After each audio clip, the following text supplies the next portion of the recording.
Hi, this is Gayle with BERNINA of Naperville, and we are in the final session. That is session 6 or class 6 for our embroidered crazy quilt. So we've got 8 blocks that we need to get together. So in this class, you're going to learn what a setting triangle is and what a corner triangle is and all of those things. We're going to do a little bit more quilting, but it's a little less stressful than last time. And we're going to learn how we take these already quilted blocks, put them together, and make it look like it's one total whole holistic quilt. So I bet you can't wait and you're fast forwarding through everything that I'm saying right now, and that's fine because we're going to get started right now. Now, if you've watched some of my other videos, you know that I'm a huge fan of the large 20.5-inch ruler. I like the bright lines. I can really see what I'm doing, and I know that it's going to be big enough no matter what size I'm working with. So just to kind of give you a little heads up here, I'm going to measure some of my other blocks, and I want you to see that they indeed are coming out to be somewhere around 12.5 and 12 3/8. So ultimately, I'm just going to trim them all down to 12.25 square because they shrunk up a little bit with the quilting. So let's start with the little bunny. The bunny is so cute. All right. So I'm going to start by getting a nice even edge over here. Okay. And I'm just going to trim and trim. Oops.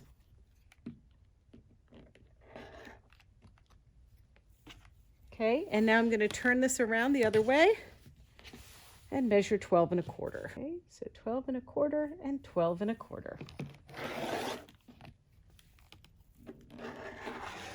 Here we go. So that's one block trimmed. I've got a couple of others that I still need to square up and get that little stray hair off of there.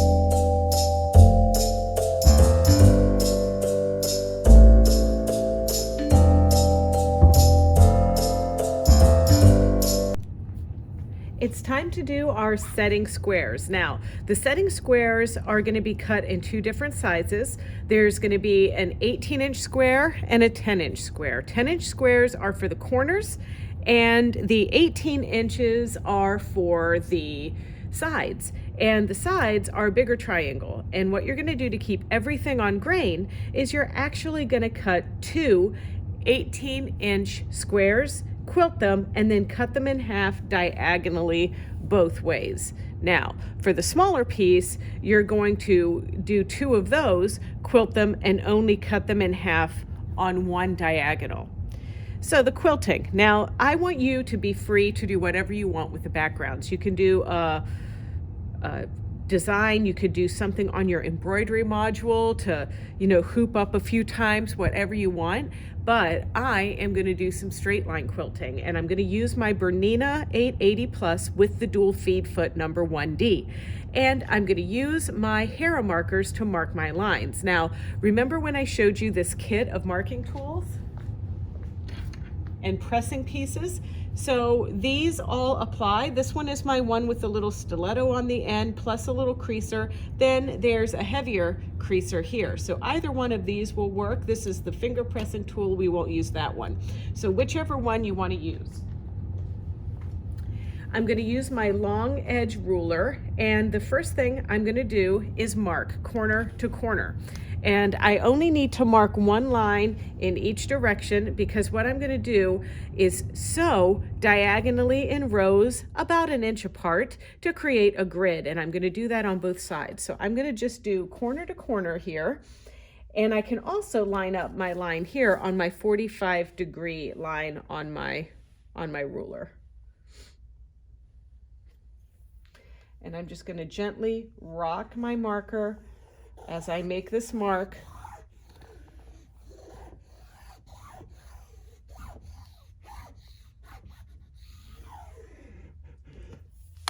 And then that makes a crease, and you can see it right there. And now I'm going to make a crease going in the other direction.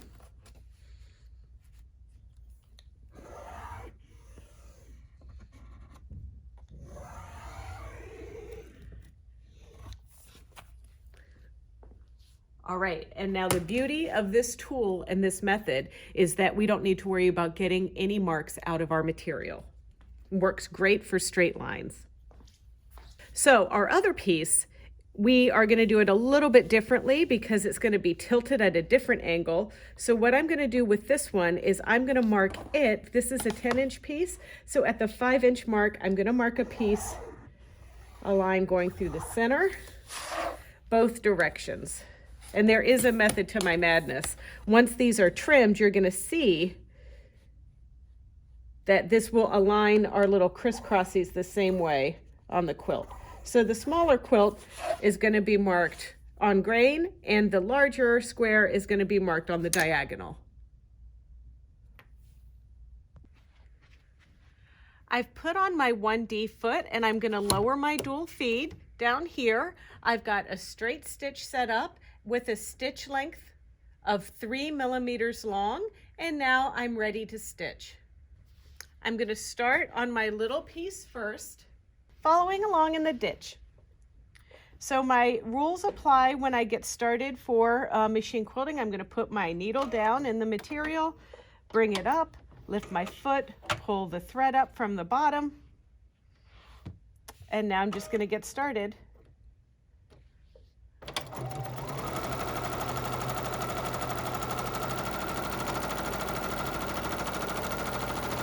I'm going to stop and cut.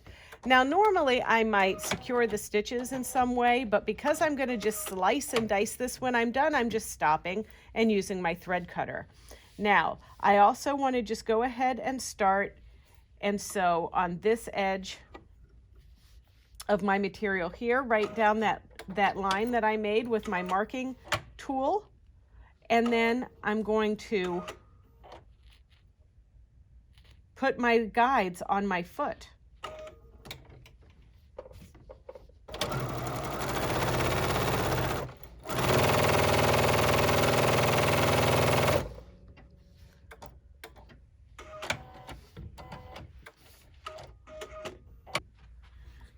Remember these screws that you find when they come out of your machine and you're like, oh my goodness, a screw has fallen out of my machine. Well, don't worry, those are from the back of the feet. And you can see here on my 1D foot, I've got 2 spots for that. And that's because the 880 Plus comes with these special guides. Now these guides are kind of ambidextrous because we can put the guide on the left side of the foot, or we can turn this guy around here and put it on the left side of the foot, like this. And then we can also slip this through here on the foot and use, ta-da, that screw that fell out to attach our guide.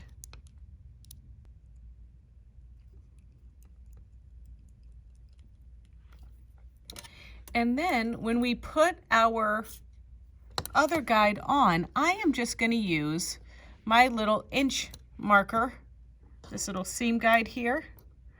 I'm just going to use that because from that line to the edge here is an inch, and I'm just going to line that up and tighten.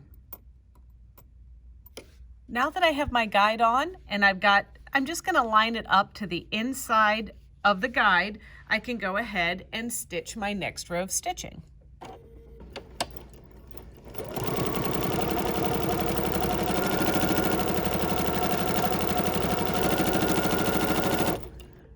And I like to do a little thing called traveling. And when I do that, I want my foot to hover every time it lands with the needle down position. To do this, you're going to press your gears. You're going to go into the sewing section of the machine.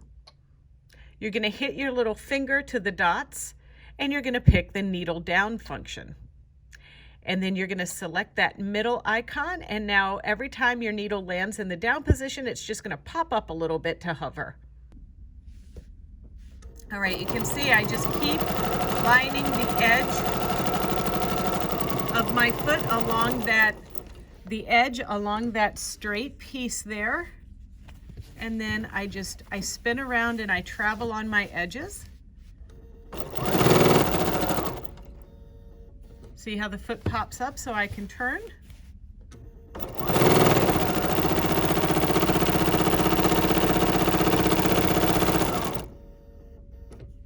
And then sometimes I travel on the corners just to get everything held down nicely. I might have to back up the bus here a little bit. Get on track here. There we go.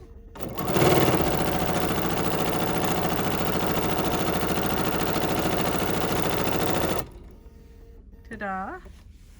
Pivot a little bit.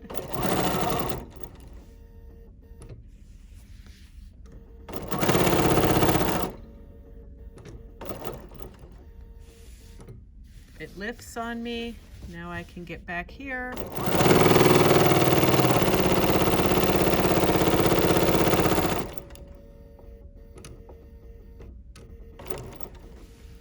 Stop. Pivot.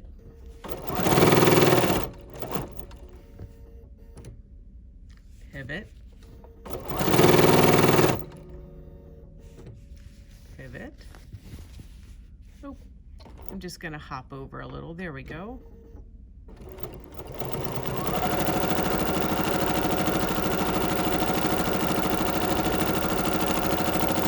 And now don't forget, we have 2 of these type of pieces to do.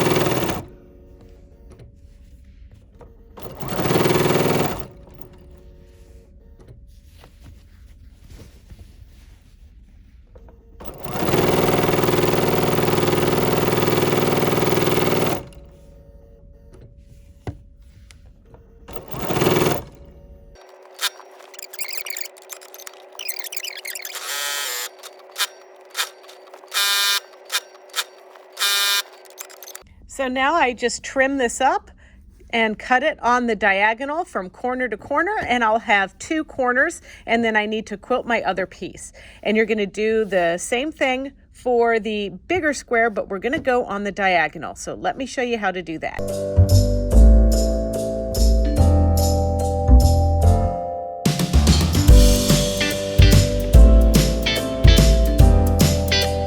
It's time to bust out the big ruler that I love, and we're going to cut each one of these individually.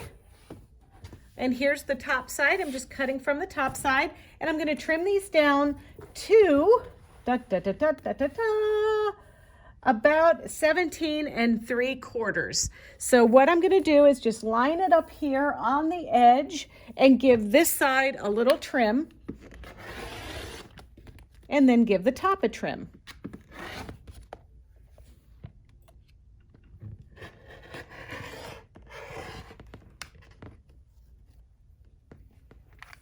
And then I'm going to turn it around and trim again.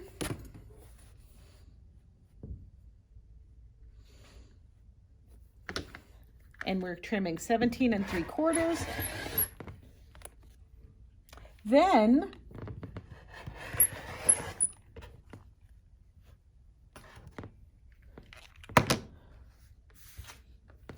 we're going to cut this in half diagonally twice, and it'll be ready to go into our quilt. And the way that I do this, because it's not quite long enough, I'm just going to line it up even with my 45-degree angle here on my ruler. Or better yet, my stitching line that goes crisscrossy here. So let's go ahead and just do that. So now I'm just going to line this up again, nice and pretty, and then cut from the other side, corner to corner.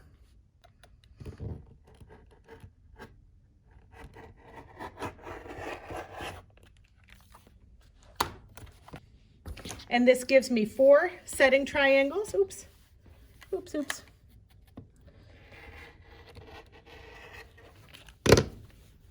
Well, my goodness, it just doesn't want to separate. Okay, so these are my 4 pieces, and I just need 2 more. So I have a couple extras left over at the end.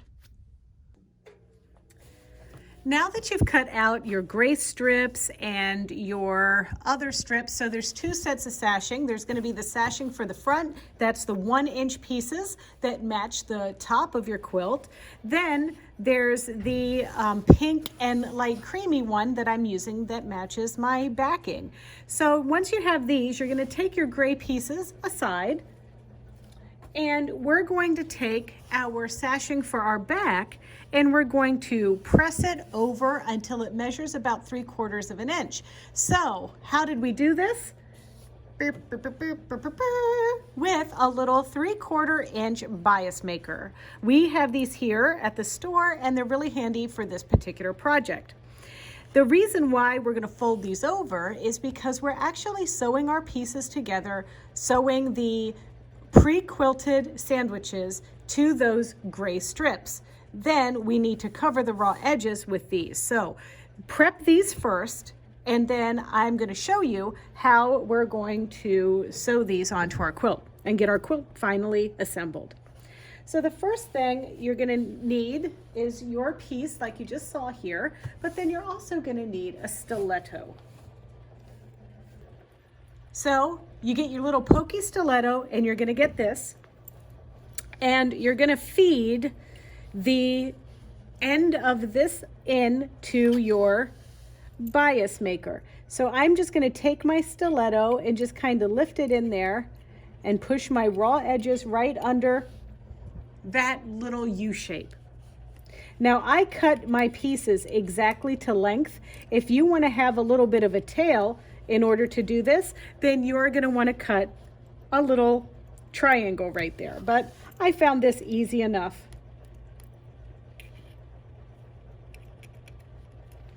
And then you need your stiletto because you're going to pull your fabric through from the top until it starts to feed out of the top like that. Then once it comes out of the top, you're going to gently line this up. Now, I want to let you know that this is normally a bias tape maker, but I did not cut this on the bias. I cut this on grain because for this project, we're not doing any curves or anything like that.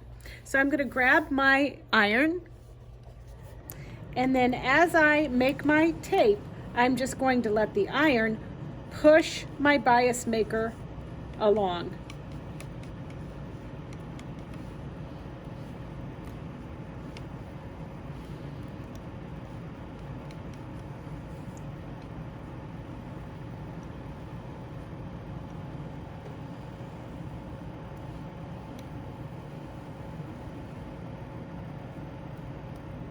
There's our piece, and sometimes I just like to give it a little extra love here after I've run it through my machine or my device. All right, now we have a couple of these. Don't forget, you're going to prep these to each one of your 12 1/4 inch pieces and all 4 of your 13 3/4 pieces, as well as your 2 pieces that are cut with the fabric and the other piece that you're going to sew that's going to measure about 50 inches or so. So when you cut these, they're 1 3/8 inches, and then they get folded down to be 3/4 of an inch. When you piece your longer strips together so that it can measure that 50+ inches that you need, you want to sew them on the diagonal and press your seam open so it fits through your bias tape maker.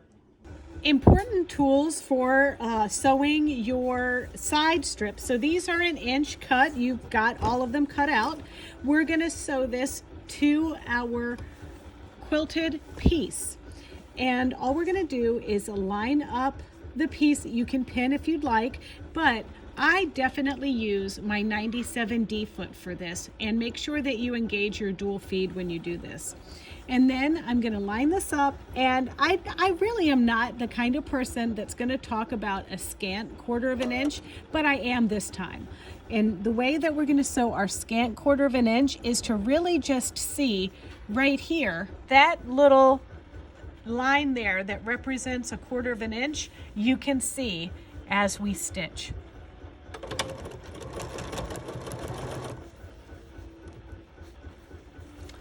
And in my machine, I have my blush color thread in the top, and I have a gray that matches this perfectly on the bottom, because as I do this and I go to sew my sashing on the other side, I'm gonna need pink in the top and gray on the bottom.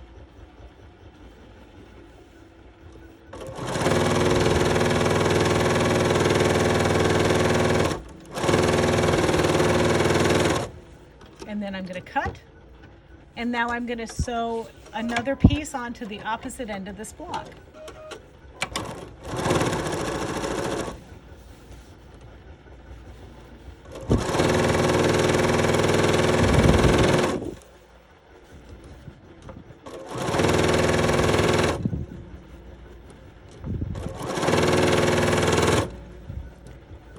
All right, now I'm going to grab another block.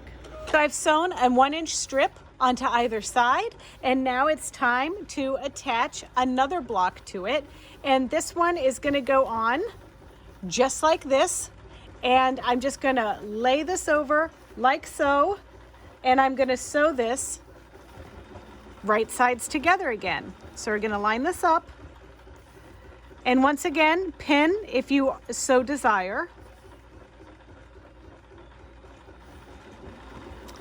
And now we're going to line this up right under our foot, sewing that slightly less than 1/4 inch stitch. And the reason why we're doing slightly less is mostly because we've got a lot of batting that we're dealing with, and it just helps a little bit. So here we go.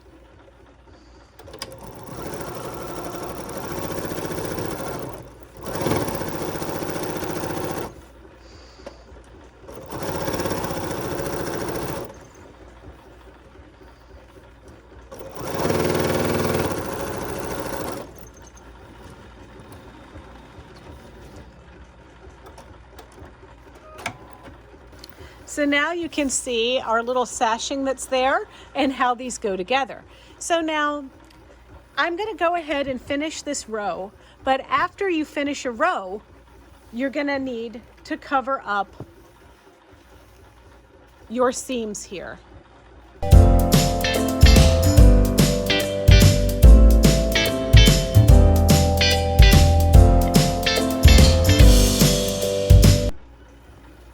Once you've sewn your final block piece to a row, and don't forget we're working in the diagonal, we're actually going to attach our corner square piece to here, which requires that we take our piece and fold it in half,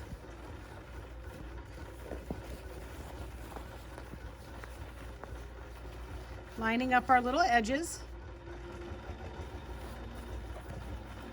Find the center and either make a pinch with your fingers or use a pin. So once you find your center, then you're going to want to find the center of your triangle and then line them up together right at the center. There's our center piece to our center crease. And if you'd like, you can put a pin in. And I like to sew with my sashing piece on top. That's just me. If you want to sew with the quilting piece on the top, go ahead. And now I'm going to line this under my foot and stitch. Remember, we don't sew over pins here, so we're just going to carefully stitch, remove our pin,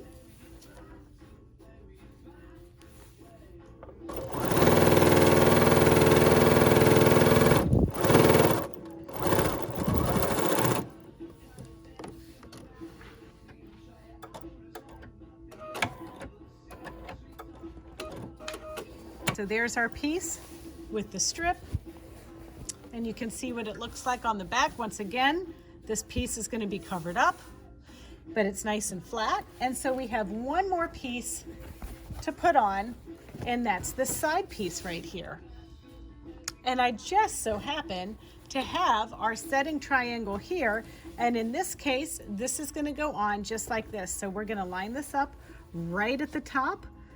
I sew with the sashing piece on top, so I like to take a pin and pin this so I keep everything nice. And now I'm going to turn it over and stitch. But only stitch your sashing piece to the quilt sandwich.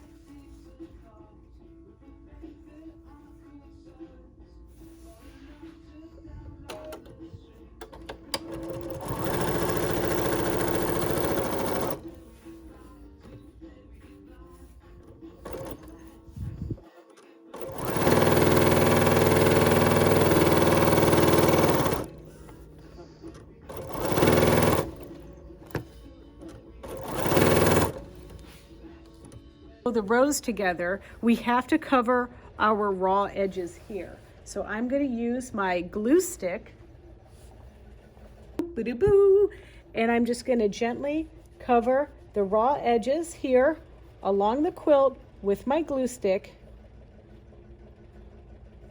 just enough to get it to be a little tacky.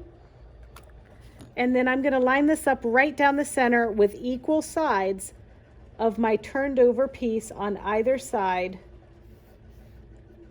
of my previously stitched seams.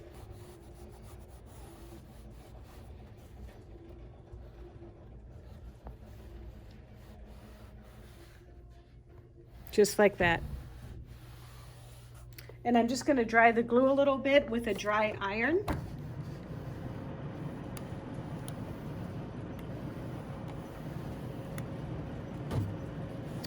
And I'm going to repeat the process for our next piece.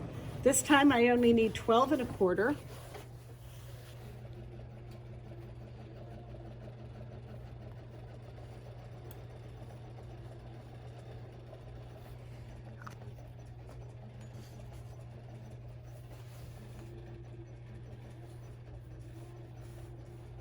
Okay, once again, seeing how I'm overlapping those previously stitched pieces. And centering this.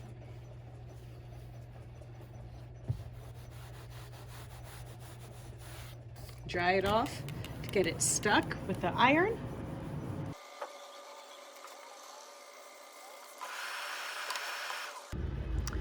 I'm using my number 10 edge stitch foot for dual feed. You can see the little guide there down the middle of the foot, and I'm going to move my needle position .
Our next step isn't a lot different than what we were doing before, but this time we're going to take our very long piece because I have several of these stitched together, and now I'm going to stitch my gray strip here. So this is the long one. This is the gray strip that's about 50 inches or so long. So if you want, you can pin along here.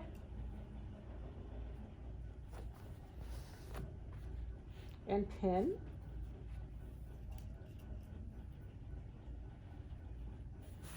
And then I'm just gonna pin, and then I'm gonna stitch, and then I'll meet you right back here where I'm gonna show you how to use this little guy to get perfect sashing. All right, so the goal when we put our strips together is to line up our next piece that we're going to be attaching perfectly. See here on the back, on this piece here, how this is lining up and this is lining up? Well, hopefully, if you've sewn your little pieces onto the back as well as you've done the front, by just naturally lining up the top, it's going to line up on the back. But what I do is I take my square ruler like this, and I'm just going to line this up and make sure I draw a line that is exactly where my sashing would end. And I'm going to do that on both pieces. And I'm going to do that over here. And I do that everywhere that I have an intersection.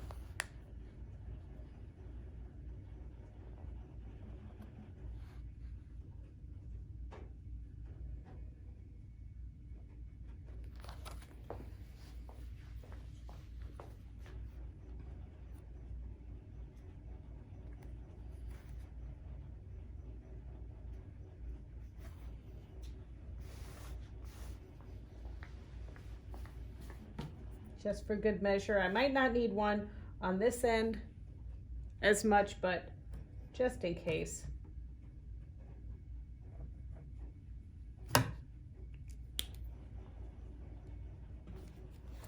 And also, let's just turn this around and make sure that we've got tails to heads here like this.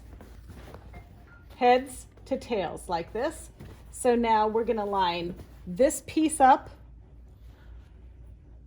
like this, and we're going to line it up perfectly with our piece here. And this one for sure, you're going to want to pin.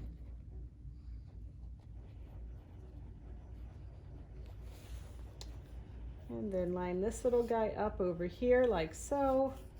And there's going to be some trimming that we're going to do. Let's have a look here and make sure that this is going to kind of sort of line up, and it does. Okay, perfect.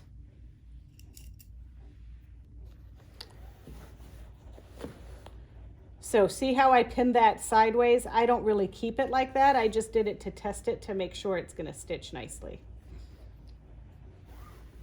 Okay, now I'm going to come over here, and we want to take the same intersection just like this and line it up with our sashing piece here. I'm just going to go ahead and go sideways through it just to test, because that's about how we're going to sew it, and see how that's going to be lined up like that.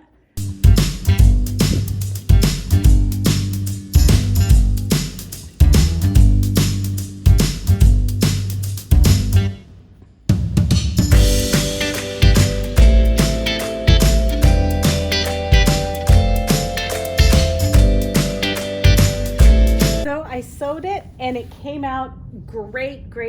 So the last bit is just to rub my little pen on these little dots so that it goes away. On these water soluble pens, there's an end that's got some astringent in it that dilutes the blue lines, and so I'm just doing that on the little areas where I marked the blue. Okay, now I've just got a few more pieces to do that I'm going to construct the same way. Another row where I'm going to do a row where I sew all the blocks to the gray strips, then add the pink sashing to the back, and then finally I'm going to come back and take my long pieces to cover these strips, and then I'll be done with the sashing. The final step is going to be doing the binding, and I'm going to show you how to do that with a 10D foot, sewing the binding to the back and then bringing it around to the front. So take a breath. The next time I see you, we're going to be looking at this thing and putting a binding on it. All right, I am at my favorite step right now, doing the binding, because doing the binding means that the project is almost done. So what I have here is my binding that I cut on grain 2.5 inches wide, and then I pieced it with that miter technique so that you have the diagonal seam. We have done some other binding videos where I show you how to do this. Then after that, I folded it in half and pressed. Now I've given a little bit of extra binding before I get started, and I'm starting on the bottom and I'm sewing this to the wrong side of the quilt first. Then I'm going to bring it around and stitch it. So I'm using my BERNINA number 10D foot for this process. It's number 10D foot. I'm also making sure that I've engaged the dual feed. And the 10D is good because when we go to turn this around to the other side, I have that little blade where I can match up my folded edge. But in the meantime, I'm actually just going to use the edge of my presser foot here as my guide. And the only thing I want you to really pay attention to here is I'm going to just do a little skinnier seam allowance than center needle position to the side of the foot. So I'm going to move my needle position over 3 clicks. So that's 3 clicks to the right of center, and now I'm lining it up against the edge of my presser foot. And that is not quite a 1/4 inch, it's a little bit over, but that's kind of the width that I like to do for my bindings. So I'm going to go ahead and get started.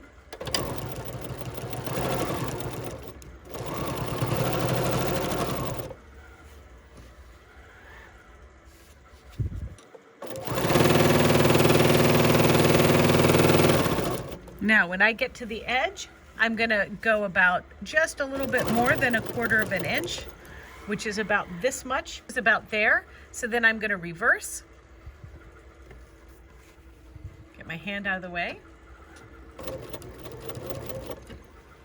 cut,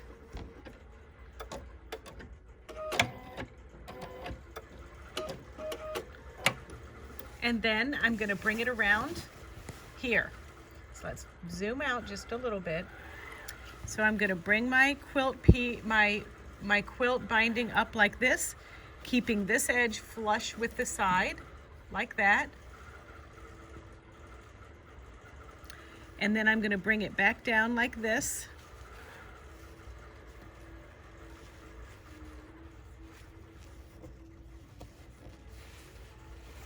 All right, and now it goes back under the machine next to the side of the presser foot, and I can just go ahead and start right from the edge. And when you're working with bulk like this, it's really important to not let the weight of the quilt on this side try to slide it off from under your foot. So be very mindful to keep everything nice and straight with the least resistance possible.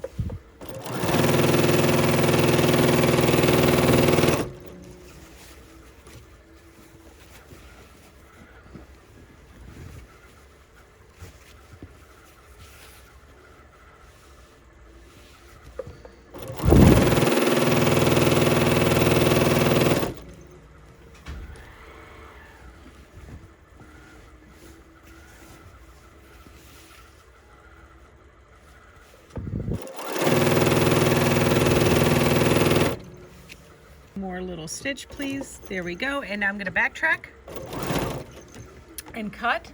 And now I'm going to take my piece and do that mitered technique again, where I'm going to take my folded edge up here like this and fold back down this way. There we go. And turn it around. Get it into position, lower the presser foot, and sew again. And I'm just going to continue this process until I get to joining my 2 ends together.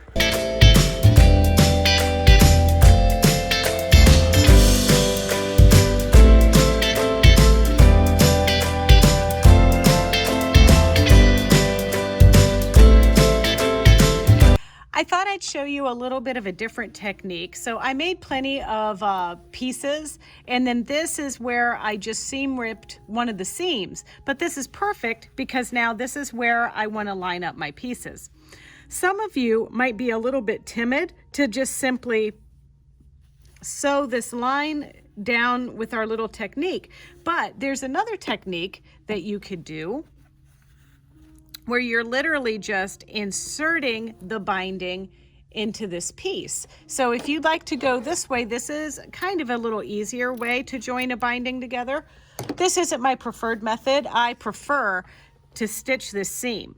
But if you wanted to go this way, you can go ahead, press this down, sew, and then do a little hand stitching along here. However, if you are feeling adventurous, I'm just going to pull out a few of my stitches down here so I can sew this properly. So now when I'm going to join these the traditional way, I just need to kind of rip out my little area here to give me a little bit more material to hold on to. There we go. So now it requires that I use some pins. So I'm going to slip this in here just like this.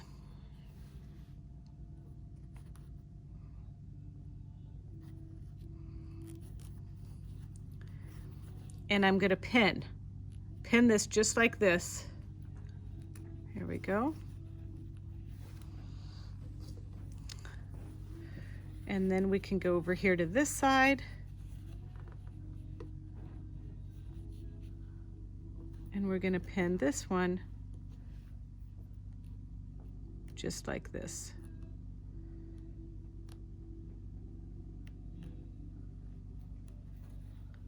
All right, so now I'm going to remove it from my machine for just a second.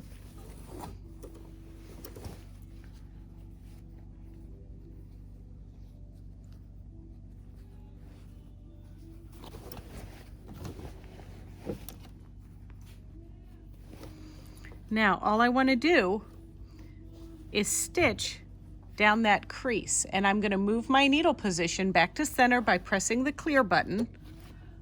So I'm going to line that up. I'm going to put my presser foot down, remove my pin, and just stitch from like little crease mark to crease mark here where it was pinned.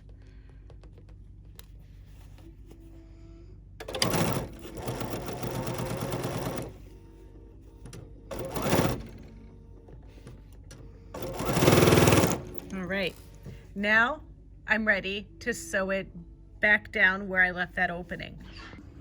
So now I'm just gonna easily stitch this onto the back where I had to leave it open to attach my ends together.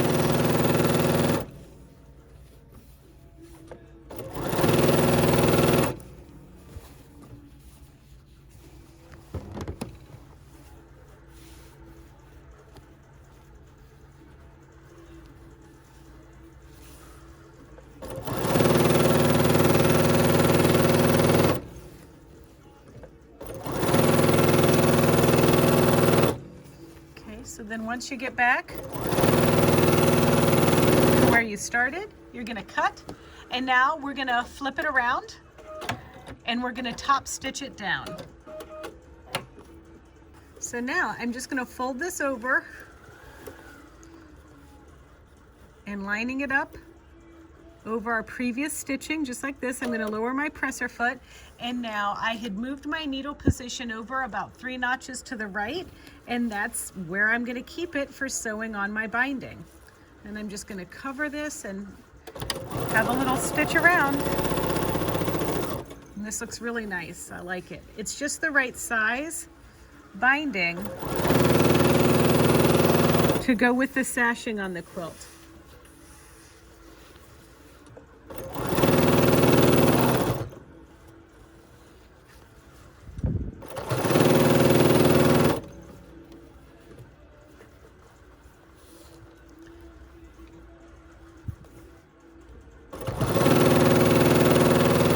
Okay, now when I get to the end, I kind of use a pin to make everything lie flat like that. Then I roll my little miter into position and pin it. Just like this. And that holds it down into place. I can get a little bit better miter on this, I think. There we go. So now I squeeze and pin just to have like a little bit of a handle on here. There we go. So now I'm going to stitch, and then I'm going to go really slowly. Let's get closer.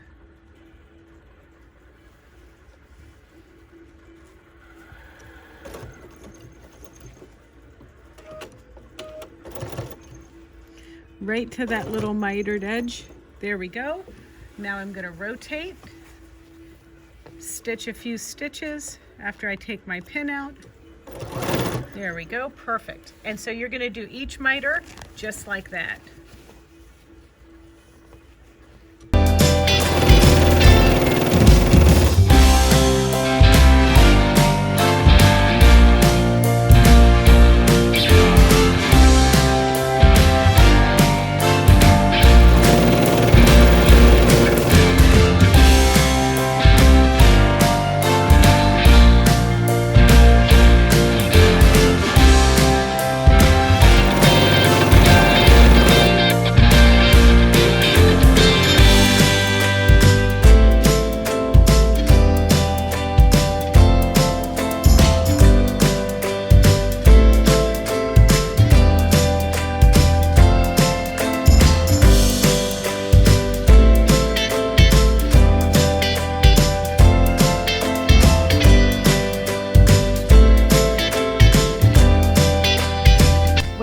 There it is. There's our awesome quilt, and thank you so much for having the patience to sew along with us. You can see the back there with our top stitched sashing on the back, and now the front. How totally awesome everything looks. So I'm signing off for now. For me and Camilla. Say bye, Camilla. Good girl, honey. Thanks for watching. Don't forget to check out our other videos on our YouTube channel. It's easy. It's youtube.com/BERNINA of Naperville. And if you wouldn't mind, please comment, like, and subscribe to our channel. And if you want an alert every time we upload a new video, just click the little bell. See ya.